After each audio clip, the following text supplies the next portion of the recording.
Right. ఇక సచివాలయంలో ఈ నెల 4న ముఖ్యమంత్రి రేవంత్ రెడ్డి అధ్యక్షతన మంత్రివర్గ సమావేశం జరగనుంది.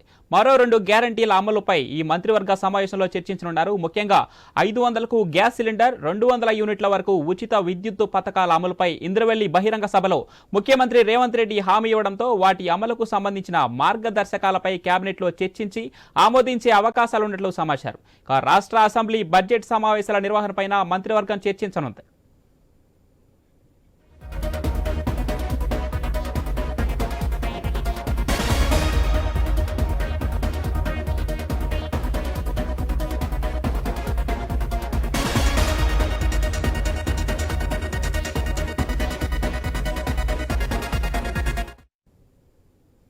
కేంద్ర ప్రభుత్వం ఇటీవల ఓట్ ఆన్ అకౌంట్ బడ్జెట్ను ప్రవేశపెట్టడంతో రాష్ట్రంలోనూ ఇదే తరహా బడ్జెట్ను ప్రవేశపెట్టే అవకాశాలున్నట్లు తెలుస్తోంది.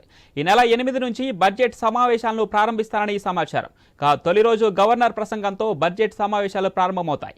9న గవర్నర్ ప్రసంగంపై ధన్యవాద తీర్మానం ఉంటుంది. 10న ఓట్ ఆన్ అకౌంట్ బడ్జెట్ను ప్రవేశపెట్టే అవకాశం ఉంది. 11న ఆదివారం సెలవు. తిరిగి 12 నుంచి బడ్జెట్ సమావేశాలు పునః ప్రారంభమవుతాయి.